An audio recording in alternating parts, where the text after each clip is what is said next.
Welcome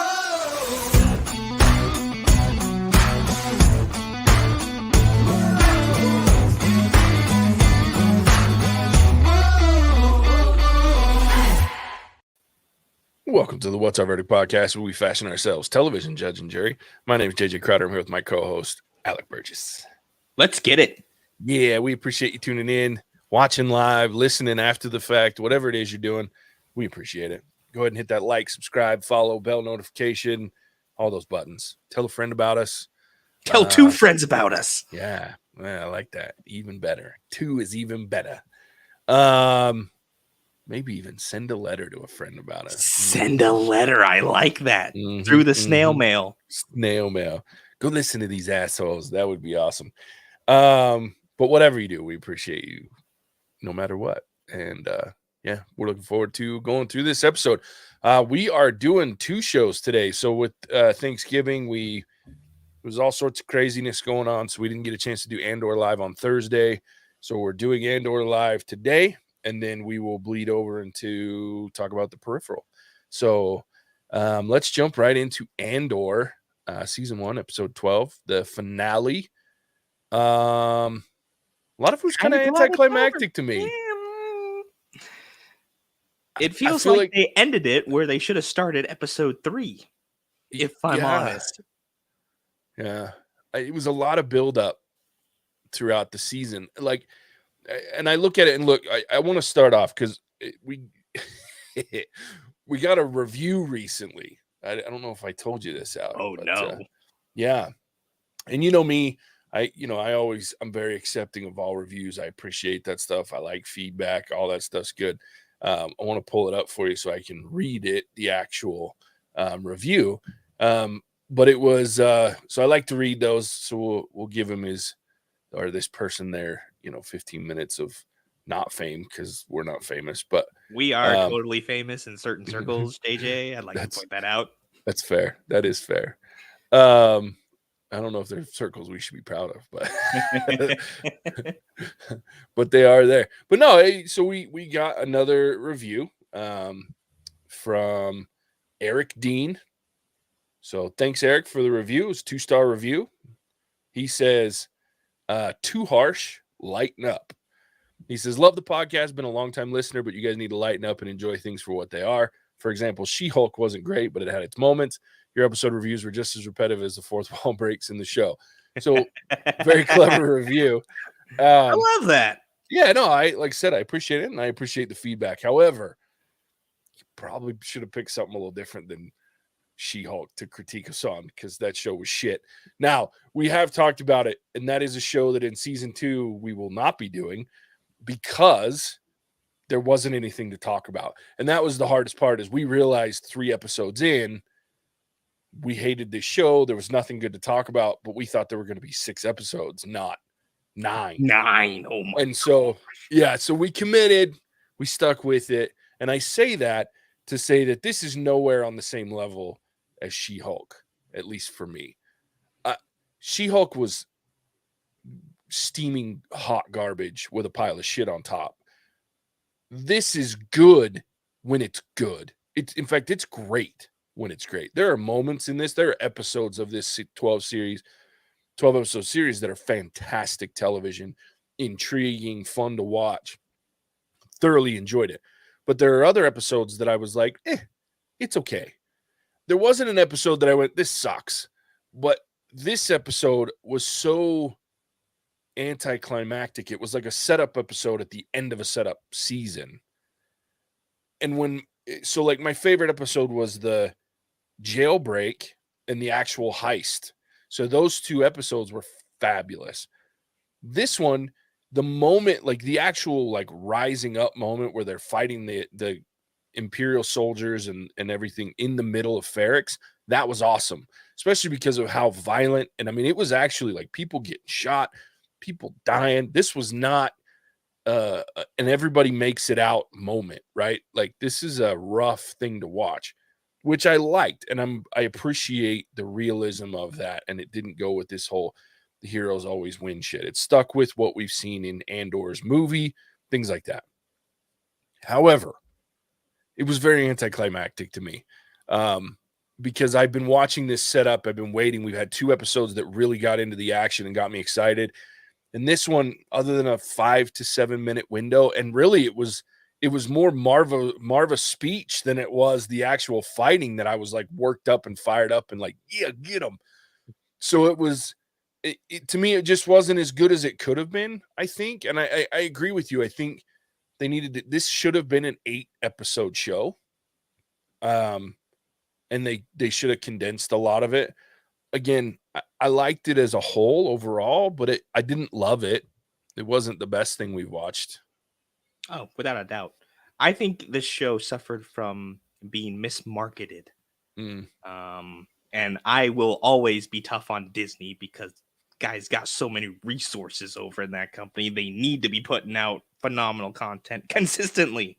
Sure. They're not a 2-bit studio. But, and I've said this before, first 6 episodes, that's Andor season 1. You end it with the heist. That's perfect. Put a nice little bow on it. One of the best seasons together. And in those first 6 episodes, you take out everything that doesn't have to do with Andor. All the Mon Mothma stuff, everything like that we took break from or shared the screen with. The next 6 episodes should have been the Birth of the Rebellion show, season 1. Because we had very little Andor in his own show. It was a lot of Mon Mothma. It was a lot of Luthen. It was a lot of Vel and all these other characters who contribute to the rebellion as a whole, featuring Cassian Andor. Yeah. In prison. You could have left the prison scenes and it would be a nice Easter egg tossed in there into this kind of Birth of the Rebellion. It's a character that we know, and there was enough of Andor that if he comes on the screen, it makes sense. But this is supposed to be his show. And he wasn't in the second half of it, like, at all. Yeah. So I think they suffered from that point. Should have made this its entire different show that's featuring Cassian Andor and ran with that. Versus what they did was just made a really long kind of season that didn't star your star for the second half of the episodes. Yeah, it's true. So I think that's what I would have done if I was in charge. And you can introduce these characters in the first 6 episodes so that we know who they are, and there's some overlap, you know. I would have leaned more into Marva as being the bridge between the 2 shows, because her entire story arc was phenomenal. And the most gut-wrenching moment of this episode and the season and all was little droid. Where he's like, Marva's gone. Like, I want Marva here with me. I don't want to leave. This is my home. Like, that was gut-wrenching. Yep. Well, and even at the end, when Andor leaves him on the ship to take care of the group that he sends on their way, like, he's like, you're not coming with me. Like, it just crushed me. Yeah. Yeah, that was dude. I had a man tear going down my face. No shit. It was distressing. Yeah. And that's the kind of stuff that made this show really, really, really great. Like you had talked about. But it didn't need to have this overarching Andor theme when you don't have Andor in it. And so that kind of drug on me for the last 6 episodes. Where I was like, okay, why is this still his show? This needs to be a different show that he can make appearances in. Yeah. Well, and I'll tell you the other thing that bothered me, and there was a couple things, but it really, really frustrated me. Actually, this is an interesting comparison because there's one thing that really shocked me and I really liked compared to the rest of the season. And then there was one thing that really bothered me compared to the rest of the season. I'll start with what's her name? Why can I never remember the freaking ISB agent's name? Mira. So all through this season, I am loving Mira. She's a badass. She's conniving. She's smart. She's intelligent. She doesn't give a shit. And then in the end of this episode, the uprising happens and she turns into a little freaking chicken shit. She turns into an Imperial agent. That's what she turns into. Why did you take this character that was like brutal and make her weak? Have her walking through, and I'm fine if she's leaving, right? Like, I don't need her to be in the heart of this rebellion shooting a gun, but have her walking away shooting a gun, right? Like, people are coming up to her and she gets tackled, but bullshit. This woman should have been shooting mother truckers as they come up on her, and she just keeps walking through them, not even phased. Like, to me, that fits this character mold. And all they did was make her weak so that this weirdo freaking dude and his obsessive mommy complex bullshit can save her so that she owes him later on. I was like, lazy ass writing. Like, I liked the dynamic of this creepy son of a bitch creeping on her. Don't make them friends. Like, that takes away this creepy writing dynamic that you've created. And then on top of it, you had to make her weak for it to work. And I hate that for that character because she's been a badass the entire show. My favorite character up until that moment. When she's running away and gets tackled and is like having a panic attack. I'm like, you have to have at least 2 or 3 guns on you. I mean, think? come on. You're an ISB Imperial agent. And it's not even like, I mean, anyway, I was so irritated by that. And then on the flip side of that, you have this character that has driven me nuts the entire season. 11 episodes of every time Mon Mothma comes on the freaking screen, I'm like, son of a bitch. Because I don't like her. I don't enjoy her storyline. It didn't add any value to me. But in this episode, this cold-blooded bitch throws her husband and her daughter so far under the bus, they'll never get out. She freaking gives her daughter away to this piece of shit banker dude, like gangsters money for her son. She sets her husband up with gambling debts as a way to freaking get him out of the way and cover her tracks for this 400,000 credits that she's shit the bed on. That's some cold-blooded, hardcore shit, and I loved every minute of it. When she got in the car and started having that conversation with him, I was like, oh shit. Now this is Mon Mothma. This is a character I can get behind because she's accepted the fact that Luthen's right. She may not agree with everything, but she has to do some nasty shit for this to work. And she just freaking severed her family. Like, wow. So it was really weird, this whole flip-flop of characters that I love versus characters that I've hated. And now in this last episode, they flipped. And I was like, in that moment, I'm like, I love this Mon Mothma. And I'm fine that she's having a hard time with herself about it because obviously, but at the same time, Mira just disappointed the shit out of me because I was like, oh, she just went completely weak and needed saving. And that has not been who she's been this whole.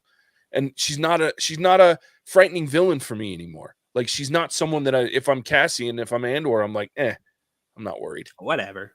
Yeah. She's a pussy. I'm not worried. Hate that shit. Oh, it was just weird. Because like you said, did not fit the character that we know her to be. And it just felt forced because she's been this Billy badass for the entire rest of the season, where it's her idea to, find Krieger's guy or whatever it was. It was her idea and her knowledge that tracked down that there's actually a, formed rebel cell that's working across different quadrants.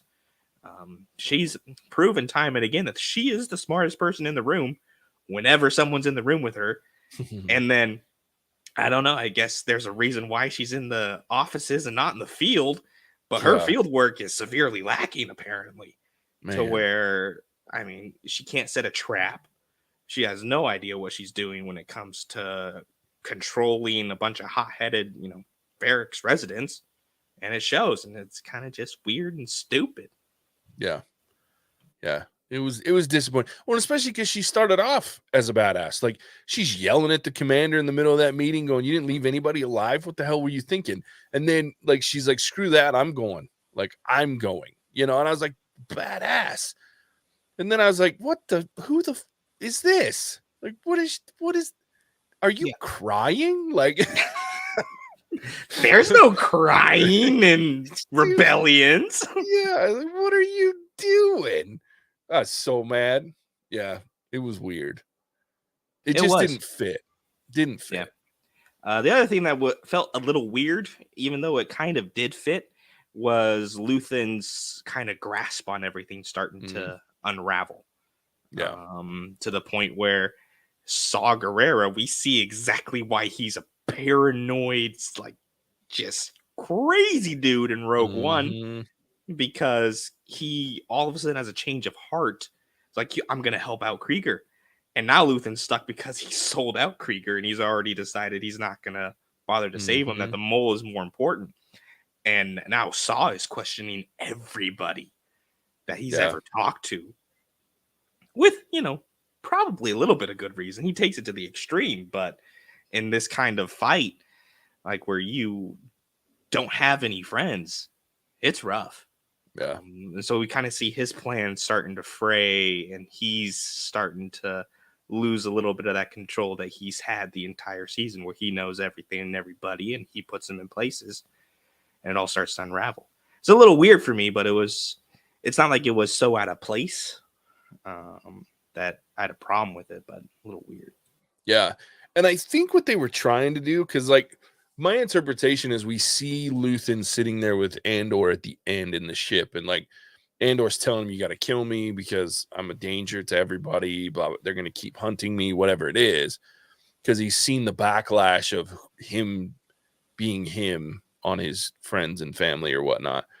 And then, but you see this like little glint in Luthen's eyes where he's actually, because I think what they were trying to show is that, at least I hope that's what they were trying to show, is that all of his, like, here's what just happened in this place is like the spark, right? Like, here is what I've been setting up the oppression and doing all these things to create this nasty tension for all of it to explode. And this is the guy that I was here to kill him. And this is the guy that triggered it all. And now, I mean, for someone like Saw Gerrera, now he's going to be even more paranoid because this guy, he was going to kill him, and now he's going to leave him alive and probably become his right-hand man. You know what I mean?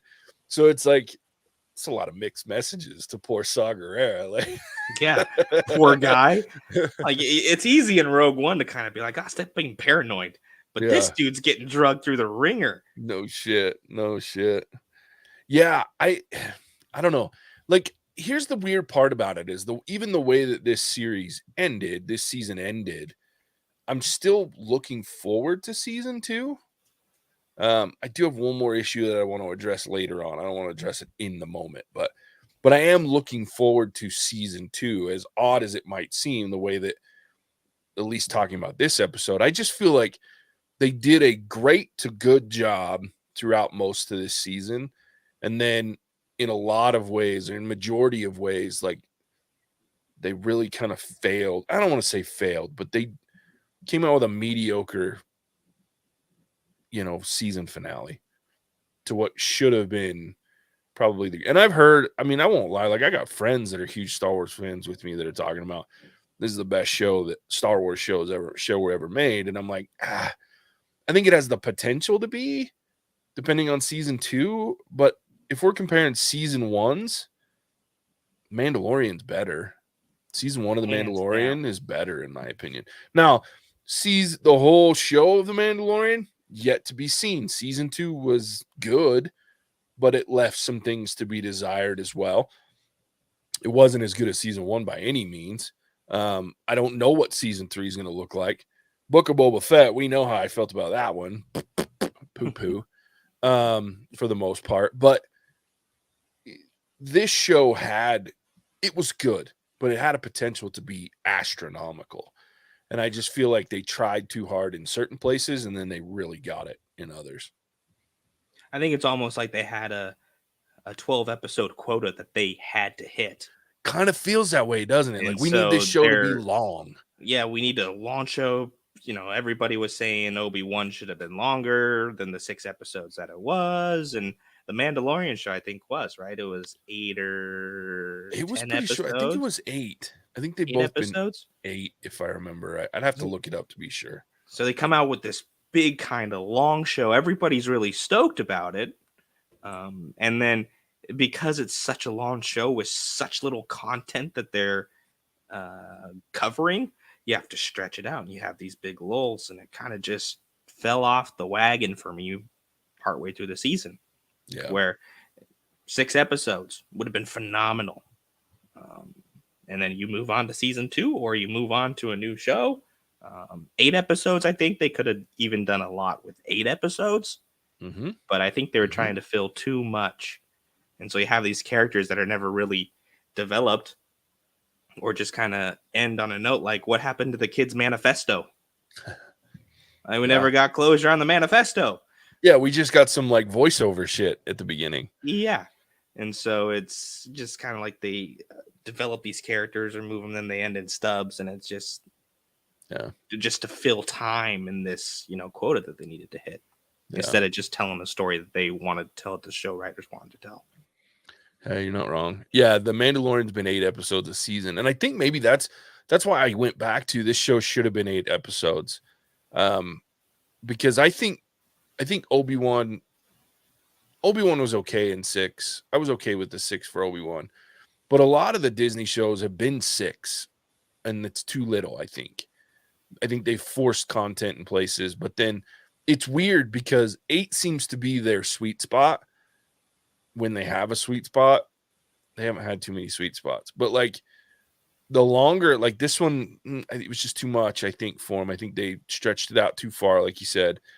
But then, like, I think some of them have been 6 episodes and it's not enough. But I don't know. And it's almost like they don't leave themselves any room. Like, this is going to be a 6-episode show. Here we go.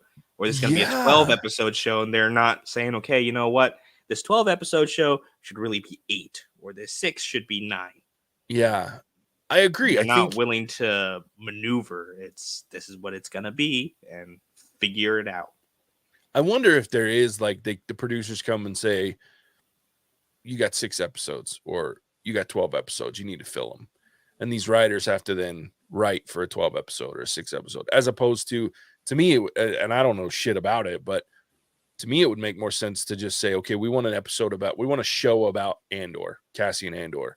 What's episode 1?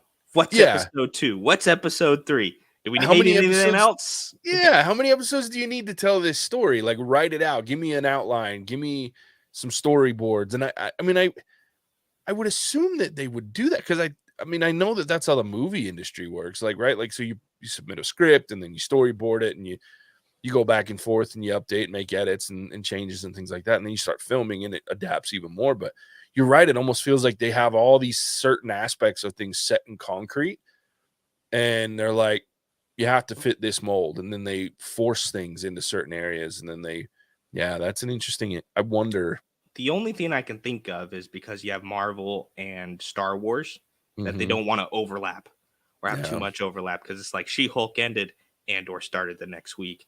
Or before She-Hulk started, Obi-Wan ended the week before. And same thing with Miss Marvel, to where they're just planning out their year. Okay, this is the 6 weeks that Miss Marvel's going to release 1 episode per week or whatever it is. Yeah. Hey, you're probably right. I don't know. I still think, speaking of the best Star Wars shows, I still think the best TV shows have been animated. Like, the Clone Wars was so good. Rebels was amazing. Rebels was outrageously good, even directed at kids. But I'll tell you this, and we've talked about it a couple of times in the Tales of the Jedi. Phenomenal shit! It was good. Like, damn, you had the coolest freaking Inquisitor too, even though it was only on the screen for like 3 seconds. But it was good. It's a great show. Anyway. Well, I'd say that's enough for Andor. I'll say my final thoughts on it is it was a good show. It had some really big highs. It had some kind of low lows. It wasn't a perfect show. It was entertaining. And when it was great, it was great. But when it wasn't, it wasn't. But we've seen much worse. That's fair. Yeah. Yeah. I mean, I'm still a little bit more in the harsher camp of Disney needs to put out better content. Sure. And that's just because I like Disney. I worked for the company. And right now it feels like they are half-assing everything they're putting out. When they have the resources, they have the ability, they have the talent, they should be putting out incredible content left, right, and center. They have everything that they need, and they're just not doing it, in my opinion. Yeah. But the parts of Andor that I really liked were phenomenal. And it had its moments where I was like, dude, this is the best show I've ever seen. But there were few and far between. It was about every third episode we got that, oh wow moment. That was awesome. I could have done without the 2 episodes leading up there, type of a thing. So I enjoyed it, but it's one of those things where it just kind of put me off a little bit more to the next thing that Disney's going to put out. Yeah. Instead of making me waiting for it or excited for it, it's like, oh well, Andor was good. She-Hulk was terrible. If this is the direction that we're going, what's the next thing going to be, and is it going to be even worth our time? Yeah. You know what's funny is I just got done saying that the Star Wars animated was the best. So was I think that What If, the Marvel, phenomenal, was up there too. Like, it's like, okay, Disney, you should go back to just making animated shit. Clearly, that's your bread and butter. That's where you belong. And you tried the live action thing with Star Wars, with the Clone Wars. It's tough because Clone Wars was technically Netflix. It wasn't Disney until the last season, and even that was, he already knew where he was going with that. But like you said, Rebels, amazing show. Anyway. Bad Batch is good too. I don't know. Oh yeah, Bad Batch is really good. I need to watch the second half of season 2, but the Bad Batch is really good. Really good. Yeah. They should stick to animated stuff. You Seriously. can do more when you're just drawing it. Yep. Well, that and the guy the freaking producer, and my mind is just blank, but Dave Filoni. Dave Filoni is the man. That guy knows Star Wars.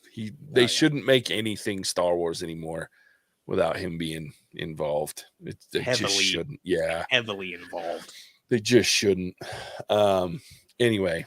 All right. Well, that is our coverage of Andor. We are done with that show. Hang with us. I'm gonna let Alec give us a little once over about where you can find us, but stick with us after that. We're gonna do a quick cut in between for editing purposes later on when I do these videos as singulars for YouTube, and then for the episodes when I download the audio for the podcast as well. But we're gonna be talking live here in a few minutes about the Peripheral, the newest episode. Woohoo! So, before we do that, though, Alec, tell everybody where they can find us. Happy to, JJ. Thank you for tuning in to the season finale of Andor. Did this show measure up to your lofty expectations or nah? Let us know in the comments below, and let us know what TV show we should review next. We enjoy any and all suggestions. If suggestions are not your cup of tea, skip the suggestion box and just add something to our list by signing up with us on Patreon. Special thanks to our current patron, Soundless Klooge Splooge. You, sir, are a saint, and we love you. Be sure to check us out wherever fine podcasts can be found, as every Monday for ad. Oh, no. We lost Alec. Yeah, so I'll sit here looking like a little weirdo talking to you guys while we wait for Alec to come back. Let me shoot him another quick in. Oh, there he is. Hold on. Was I that bad that you kicked me out, JJ? Apparently the internet hated you in that moment. Oh, shoot. Check us out. Monday mornings we'll release freaking movies before JJ kicks me off the podcast again. And we love you all. Back to you, JJ. It's funny. It wasn't me. I had a panic attack when you left. I was like, uh-oh, I got to carry this shit by myself. I was like, oh, God. That's funny. Thanks, Alec. And thanks to Soundless Klooge Splooge. What a great name. Gosh. Sounds so terrible. There's a great video on our Patreon, though, that name came from. So if you want to watch it, sign up. Yeah, there it is. With that, we appreciate you tuning in as always. We'll catch you on the next one.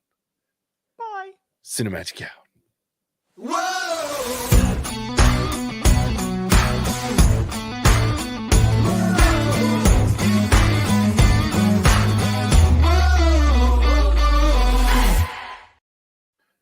Welcome to the What's Ironic podcast. We fashion ourselves television judge and jury. My name is JJ Crowder. I am here with my co-host, Alec Burgess. Let's get it. Yeah, we appreciate you tuning in, watching us live, listening to us later, all that fun stuff. Go ahead, hit the bell notification, the follow, subscribe, all those buttons. If that button is red, push it. That's right. And all of your wildest dreams will come true. That's right. And even More some of your crazy nightmares. content from us. That's right. So go ahead and do all that. Also, tell some friends about us. Spread the word. Let them know how terrible or how good we are. Hopefully good, or at least funny and worth listening to, watching. I'll take terrible, though. Yeah, I mean, like I said, we're always open to any of that stuff. But we most anything, we appreciate you listening, watching, doing all those fun things. We are here and live, and we're going to talk about season 1, episode 7 of The Peripheral, the best show on television right now. Without a doubt. Period. And I didn't think this show could get much better. And then we had this episode, which was outrageously good. Like, I will say, though, I color myself concerned, JJ, with how they're going to wrap it up. Because they got one more, right? Yep. And they just keep adding new shit. I know. And it's the last episode. And it feels like they're just going to keep going. Mm-hmm. But I know that's not true. They got to wrap it up. Mm-hmm. So I'm concerned that they're going to leave me on the biggest cliffhanger I've ever experienced. And then I got to wait 2 years. Mm-hmm. Just in time for it to get canceled before I can see season 2. Oh God, I hope not. Yeah, we're gonna be left out on the lurch. No question about it. They have been building and building and building, and there's no way that in an hour's time you can wrap everything up. We are going to have a monster cliffhanger, and I'm kind of excited about it. I don't remember the last time I watched a season of television and at the end went, fuck. When's the next season come out? And that is what I feel like we're on a trajectory for with this show. Like, at the end of this episode, I went, no. We need to keep going. I need another episode. This was too good. I need more stuff. Yeah. I don't remember, and I think I've been that way in almost every episode of this show. Like, no. Why can't I binge this? Son of a bitch. Like, it's so good. And I don't remember, actually, I do remember the last time I was that interested in a show, but it was bingeable, and that was the Haunting of Hill House. That was the last time I watched a show that I was like, even at the end of the series, I was like, I want more. That was the last time I felt this way, but I have, and today it just keeps getting exponentially bigger and bigger for me wanting more. Dude, this episode was dope. Yeah. And we got some answers. We're starting to see some pathways as to why we're on this track of where we're at. We saw some people recreating their identities, and oh my God, this was such a good show. Let's start with the greatest character to only have ever been in 2 episodes so far of a show, and that is the Inspector. Oh, she's my amazing. Love her. Like, she's like Mira to me, only cooler. You know what I mean? She's everything Mira could have been from exactly. Andor. Yeah. And there's no question, like, even when she's put in this terrible position at the end of this episode, she's still a badass. Like, she doesn't she's still in charge. Yeah, she's still sitting there going, this is like a hiccup, but we'll figure it out. And the way she handled it was simply, hey, don't pay attention to the last 5 minutes of what happened. Oh, yeah. Seriously, dude. Like, that's the best Dr. Newland can throw at you, and that's how you deal with it? Yeah. Yeah, like this is a woman that's cut people's throats. This is a woman that people are just mortified by. And she's just like, shut down and erase the last 5 minutes of your memory. She outed my one thing that go away. This is just going to cause me minor inconvenience. Yeah. That's all it is. It's just an irritation. Yeah. Like, shoot, this Met Police. Yeah. Like, we had that episode a little while ago where they showed like the trifecta of, kind of corporations. Why is there a trifecta? Holy shit, the Met Police is running everything. Yeah. And it feels almost like the Met Police are so cool that they're like, we don't have to do anything. Because when we need to, we'll just shut this shit All the down. answers. Yeah. Yeah. Because that shit was dope. Like, she's just like, I know everything. Like, you cannot surprise me. I knew this. I knew that. It's nice that you admitted it, where I can like record it, because I'm assuming she's recording everything going on in her office. Oh, for sure. But It's like, yeah, I already knew that. I don't need you. I don't need your help. I don't need anything from you. You need my help because you lost something. And if I decide not to help you, shoot, it's lost forever, bro. Mm-hmm. Well, and I just love that, like, her response to that was like, that's really what this is all about. Like, is Like, the you got fact me that, out of bed for this? yeah, Like, the inconvenience of just having to hear what this whole mess is being caused by yeah, was like, just like, really? you're You need my murking. help for this? Seriously, you're murking people in a split off timeline and having panic attacks because someone might find out about something that it was just so interesting. And it's, it's one of those things where it's like, uh-oh, mind control. There's not enough people in that world left for mind control to be an issue. Like, Mm-mm. you know what I mean? Like, there's no way that the public in general, besides the neoprims that we obviously see are an issue somewhere deep down in this world, but outside of that group, nobody's going to care if you're studying a chip that might cause a little bit of mind control. Yeah. Nobody cares. No, they're all too jaded for that Yeah. to matter. They've survived the jackpot. Exactly. After the jackpot, nobody gives a shit. Mm-mm. Yeah. It was so good. And don't even start it on the freaking the sim within this world of Burton and Connor and this bot going into like mayhem mode of a video game. Like, Yeah. like it's like swarm mode, dude. I love it. It's like, and they're just having a ball killing all these people. Each level it gets harder. Oh, dude, that shit was dope. Loved it. Oh, they were just on like vacation Oh in this yeah. sim, just having a good old time. It was interesting though to learn that in this kind of branch off, Connor never lost his Yeah. limbs. Like Well, he and made it out of the Texas Secession yeah. War, like unscathed, and Burton didn't. Mm-hmm. Mm-hmm. Um, so it makes me Yeah. wonder, maybe if we're gonna see a little bit of the aftermath from this, I guess, new future where Connor didn't lose his limbs Yeah. because he wants to stay. Oh, for sure. Dude, well, okay, and I didn't think anybody could steal my love of Burton to where, but I was having questions about whether this like Connor, when he's happy, could be my favorite character. Like when he comes out and he's like, I'm gonna marry that woman, like, and he's laughing the whole way down. He's like, I'm gonna marry that robot. Yeah, it was dope. She kicks him off the building and he's just giggling the whole way down. It was so good. And he just comes out laughing, and Burton's like asses, like he's like in a sling, like puking and everything else, not feeling good. Connor's just like, dude, I got this. But Yeah, this is fun. it makes sense too, because I was like, that's interesting that Burton is struggling. But then I'm like, what Connor's been through, like with his dreams and the recovery from losing 3 limbs and the damage and the emotional mental despair, of course that's going to be easy for him, right? Like, why wouldn't that be simplistic for him to get over something like a Yeah, because he can now mind-bending move experience? again. Like his Yeah. mind is a lot stronger because his limbs haven't been working as much, Mhm. and he's not taking anything for granted. Yeah. So yeah, that was kind of cool as well, where he had zero problems in this sim. It Yeah. makes that transition that he wants seem a lot more plausible Mhm. versus we've seen it with Finn and with Burton. When they come out, they're hurting. Yeah. But I want to say that I love being right.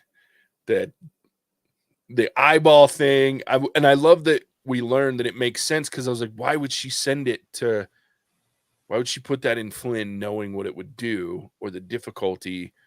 That's weird, but knowing that the whole purpose behind having Burton go there with his was that his haptics would store the data versus that Now it's transfer.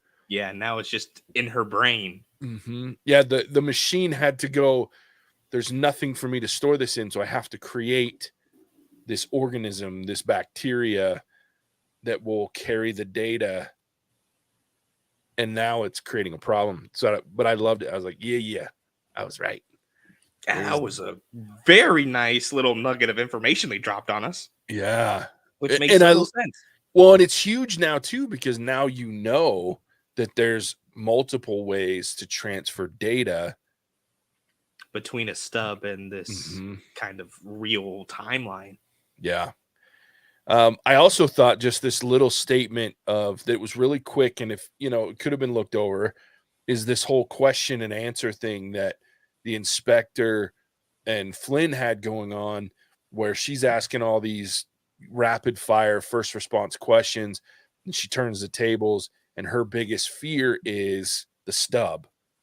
The inspector's biggest fear is the stub. That says a lot, because why is that a fear? I mean, obviously there's a couple things. She can't figure out Flynn. Like, she has no data on Flynn like she does on the rest.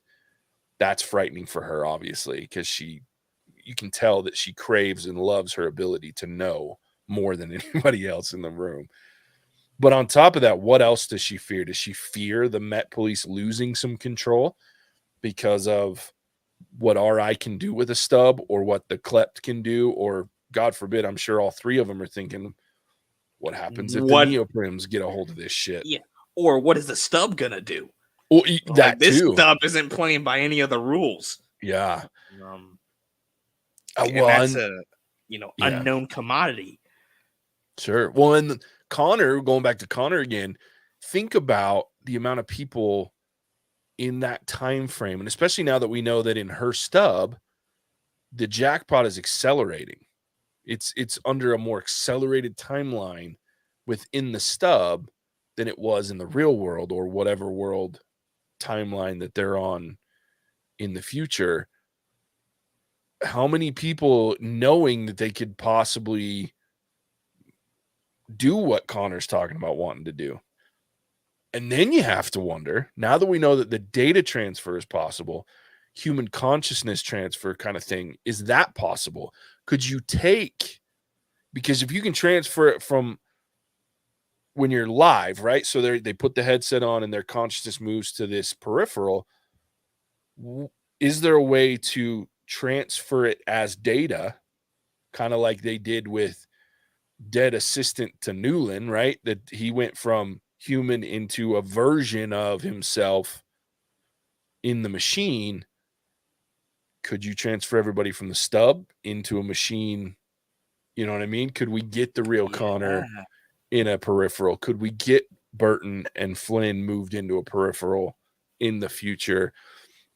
Now we have a stub takeover where you built this stub, fucked them over, and now they're here. And they're pissed. In robot bodies. Yeah. That's a very interesting kind of angle. I wouldn't be surprised if we saw something like that, because Connor's clearly willing, and I would wonder if the biggest problem is finding people who want to leave their stub for this data transfer, give up their body to become, AI or a robot or something like that, whereas Connor's going to be all aboard. 110%. He's wanting to be in a place where he could walk. Yeah. And he's going to do whatever it takes in order to make that happen. Yeah. Well, yeah, it's so good. Well, and then let's talk about old Tommy. Boy, he took a turn. When you put that dude in the fucking corner, I was like, you've done gone and you pushed him up. It's like you pushed him too far. Yeah. Yeah. Tell this story. And I love like the way that the actor portrayed that. Like he was having this like panic attack, like mental, emotional breakdown. And then in the car, you watch the switch like flip. And he's like, oh, you want to tell stories? Let me tell you a story, sir. And he grabs and you see him look at the gun and go, oh, okay. Somebody already died to this dude's hand. I've got his weapon and I've got his doodad. Yeah. Doodad. No, what a great name. I saw and it's not been entered into evidence. Yeah. So there's nothing to trace it back to the fact that Tommy, took possession of it from the impound lot or whatever. Because Sheriff Jackman tried to cover his tracks by not entering anything into evidence. Yeah. Well, and why would you leave it in the car? Like, why would you leave it in the patrol car? Like, what an idiot. I mean, I'm sure he thought there was no Yeah, wrecking nobody's gonna pants. challenge him. Yeah, you got Corbell Pickett in your pocket. But the other piece of it that I loved was like the way that he was talking to the sheriff too. Like there at the end when he's just like, "Oh yeah, the old man came here and you pulled your weapon and he shot you multiple times, unfortunately." And unloads like half a clip into this dude. Oh my god, it was great. It was great. Such a great kind of wrap up to his little story arc, because he's been the good old boy from hometown. He's the one who's getting married to his girl. He's the sheriff deputy. He's kind of walked this straight and narrow path, and up to this point, he's been the one who's like stayed out of trouble, right? And then in doing his job, he realizes that, oh shoot, the sheriff is corrupt son of a bitch. And he tries to follow the appropriate channels, tries to go through and make this right, and he cannot do it. And then the sheriff goes too far, backs him into that corner you were talking about, and just the kind of demon, I guess, that Tommy's been carrying around with him for so long comes out, because he's been stonewalled by Burton and Flynn. He's been stonewalled by the sheriff's department. He can't do his job and stay this goody two shoes. So now he's going to break the rules and play like everybody else. And that is dangerous because he's better at playing than everybody else. Yeah. Because who's going to go after the, good old boy? Yeah. Nobody's gonna think, oh yeah, Tommy went in there and lit up the sheriff. Yeah. Well, and it was such an interesting moment when he was having the first conversation with the sheriff, and the sheriff's telling him that story, threatening him, and he goes to reach in his pocket for the gum, and like Tommy kind of panics and grabs his pistol, and the sheriff's like, "Why would I shoot you? Like, I'm not afraid of you. I'm getting some gum. Like, I win no matter what." And I think that was like one of those things where I loved so much about Tommy going, "Look, fine. If this is the way we have to play, then I will turn your tactics on you and make it to a level of even worse, because you're not afraid of me, but I'm going to make you afraid of me, and then you're going to die." And so it was just really, it was so interesting. And I loved Corbell Pickett's like response at first. Like, he's like, "I did not see that coming." Yeah. This is not how I thought this was going to end. Yeah. And he was so calm. And then he was like, "What the fuck is that?" It's a doodad. Though we did see in the preview that I think Corbell Pickett's still alive to some degree, because we get a pulse, which is bad. That dude's got to go, obviously, for Tommy. And maybe not. Maybe Tommy just gets to say, "Look, dude, you're done one way or another. So, yeah, I'll bring this whole house of cards you built down." Yeah. So now you get to play by my rules. Like, I would love to see Tommy just go full freaking heel. Like, that would be dope. But Flynn will bring him back. Yeah, unfortunately. Yeah. I was sad to see Reese go. Not that we saw him a lot, but like any part of that crew. Yeah. It didn't matter who it was. Any part of that crew would have been sad to see go. And there was another little subtle piece that I was like, "Oh shit," was at the end when they're trying to save Mom and what's her face, Tommy's fiance, and they have to they have the one dude jack into Reese. I was like, "Oh, think about that for a minute. Like, you're gonna see the death possibly. You're gonna now know what it feels like to feel nothing." Right? Like, oh, that's a terrifying thought. Oh, so terrifying. But at the same time, it makes you wonder how many times they've done something like this, or other squads, because it was effective. Yeah. Get in the shell and jerk, and they find out who the bad guy is. They get him away from everybody, and they put a bullet in him. Yeah. So like the just strategy that they're thinking about throughout this entire thing is nuts. Well, and I'm wondering too, because we saw that guy last episode, like, jack into Connor's mind and take away like some of his pain to allow him to sleep. And I'm wondering if, like, other than being a badass soldier that can connect with these haptics, like, is that guy one of his things? Like, is he like, because you have a medic in every squad has its own medic. Is this guy the medic? And your medic is beyond just patching you up physically, this guy's here to also make sure that mentally and emotionally you're in the best state possible. So to do that, he gets in this haptic drift and takes, dude, that's a crazy thing to think about. Like, It makes you're sense. our medic. Because I think Reese was a sniper, if I remember right from earlier in the episode. He's the one who put a bullet near Corbell Pickett. So if they have these extra, almost like fill your role type of a thing, it would add to this level of connection that they have from being from the same hometown, growing up together, then getting these haptics, and now these haptics have a secondary level. Makes a ton of sense. That's actually a really good point. That Leon is more than just the guy who patches you up. He can take away some of your pain. He can, more intimately figure out what's wrong with you by going inside of your body. Yeah, and it's an interesting that it was him, because when I think about it, like, especially now removed from the episode, but in the moment, like, Connor's taking the shot right through the wall, Burton's taking the shot, but Connor's just kind of there. Why couldn't he have hacked in, right? And made, because he's already got a bunch of emotional damage. So what the hell does it matter? So I think we're onto something there. Because obviously you have Burton, who's the squad leader. Seems like Connor was probably second in command-ish. Reese is a sniper.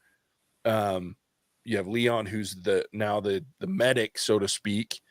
Yeah, that would make sense if they all had their roles and their parts to play, just like every squad. Yeah, and every haptic had a little bit of, additional. Well, because who was the guy that was using the tech with the drone? Yeah, was that Reese too, or was that? Ooh, I don't know. Because I thought there was one more guy. I don't remember. I'm gonna have to watch this show again. God bless it. Go through all the episodes. Because that would be, because you'd also maybe have like a explosive communication tech guy, the comms guy. You know what I mean? It would be interesting to know. For some reason, I thought there were more than 5 of them. There was. When they were protecting the house. They had 8 or 9, I think. Yeah, so I'm betting you that each one has some haptic specialities and whatnot, and they all have their role to play within the squad, and their haptics are geared towards that specialty. Ooh, that would be a whole nother level right there. I want to see more of that shit. But I also like too, in that building when they're going through that, like, it was all kind of a test to see how well they're adjusting to being in the peripheral. And it was interesting to see how fast they talked about, how fast they picked up on the little nuances of the things that carry over. Right. So like we have night vision, you activate it the same way you do the haptics, with the tongue in the top of your roof of your mouth or whatever it might be. I would love to know how many other things did they figure out, because they obviously figured out how to connect to each other, because she was talking about shared visuals audio.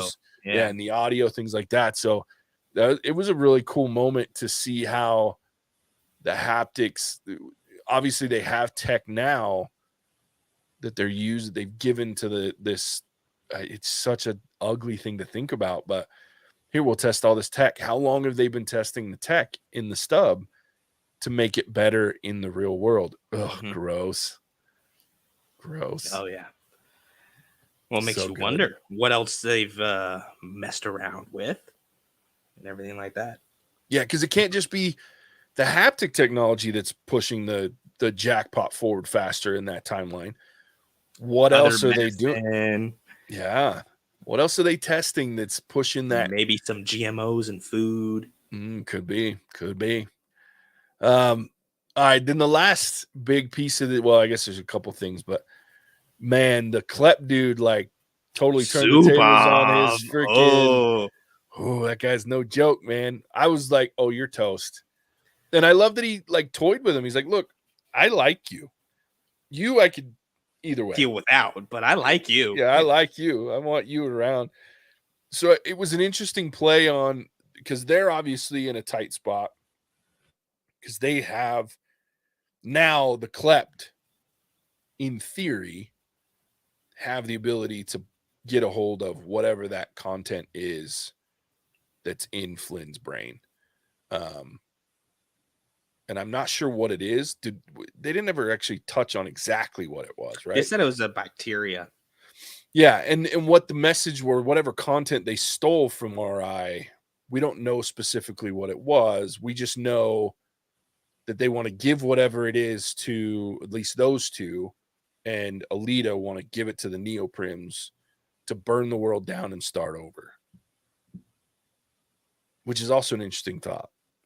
Yeah, is the world just a stub as well, and like they all don't know it? Yeah, and are these Neoprims another level?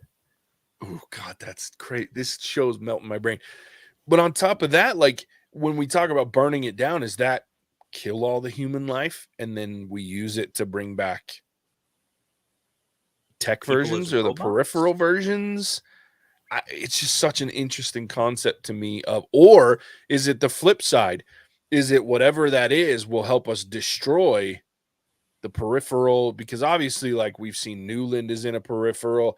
Most of these people that are the Klept and like they're probably all in peripherals hiding somewhere safe. So does that message, does it burn it down so that then they can start a human version of the world again? A fully human? So many questions I have based on that conversation alone. Yeah, and they've done a great job of giving us enough to give us something to talk about, make us excited, but they still have their secrets. Yeah. A lot of them.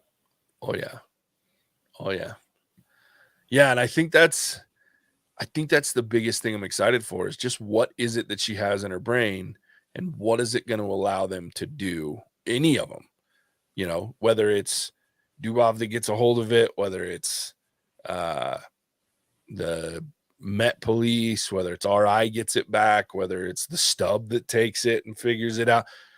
There's some serious shit going on. I tell you what, another part that kind of excited for was, so we saw Zubov's son, and that's like the first kid we've seen. So I wonder in this post-jackpot world if this kid is entirely human, part AI, what his story is. Because he's the only one we've seen. It's true. In this new world. I didn't even think about that. That's crazy. Can I stay and watch, Dad? Yeah. I think not. Sadistic little child, but yeah. Well, I mean, if Zubov's your dad, I see why. Yeah. I see why. It's hard to grow up in a loving, caring environment when he's the mob boss. Yeah. I did love him just start talking to him and that freaking, I was like, uh-oh, you're in trouble. Like arrogance about, thinking your encryption was never going to get broken. Yeah. It was like, uh-oh, you're in trouble. You screwed up. You done screwed up. Yeah, you done messed up, AA, Rob. Dude, I can't wait for more of this show. Like, I'm so sad we only have one episode left. Like, I'm crushed by the fact that we only have one episode of this show left. Yeah, it's rough. I could use a 12-episode season from this show. Right? If I'm honest. All right. At least 10. Yeah. Damn, Amazon only giving you 8 episodes of shows. Unbelievable. They did that on purpose. The nerve of these people. But at least it's a great show. Yeah. Great show. Best show I've watched all year, I think. I can't think of another TV show that I've watched that I was like, this is as good. This is the one. Yeah. The only one that I think comes close for me is House of the Dragon. Yeah, House of the Dragon was really good too. But I knew what was happening in that one. Yeah. So that's different. You knew the book. You kind of had the story. Yeah. So for me, I was going through a little bit of the same, like, oh, what's going to happen next? Yeah. Yeah, the curse of reading so much, I guess. It's a bummer. Yeah. But I do love the reading. But I'm glad I've steered clear of this one, and I'm going to continue. I think this show has been so good.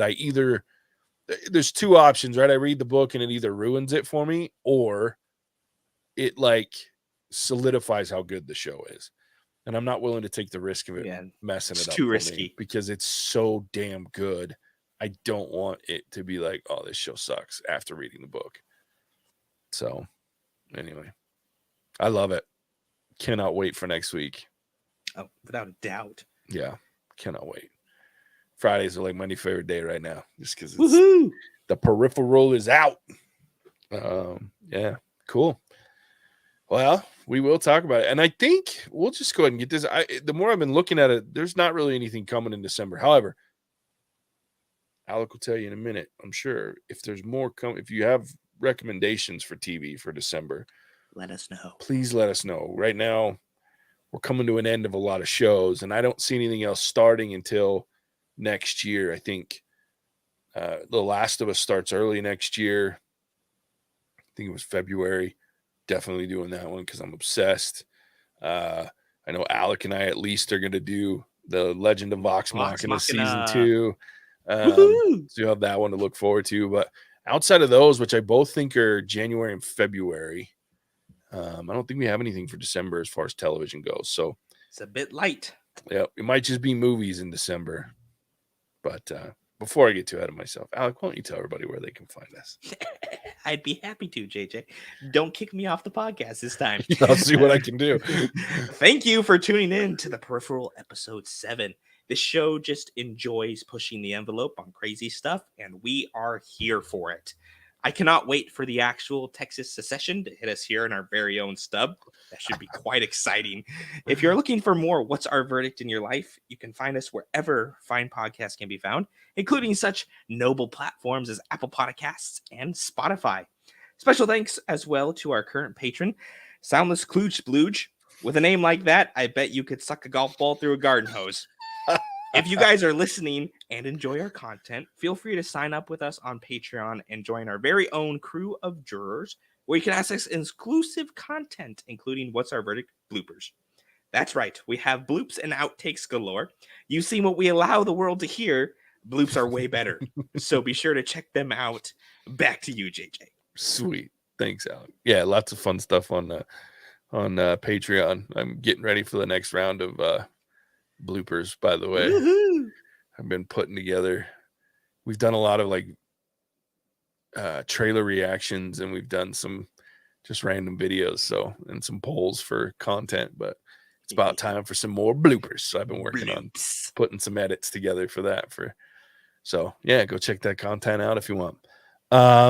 With that, as always, we appreciate you tuning in. We will catch you on the next one. Hasta la vista, baby. Cinemagic out. Whoa!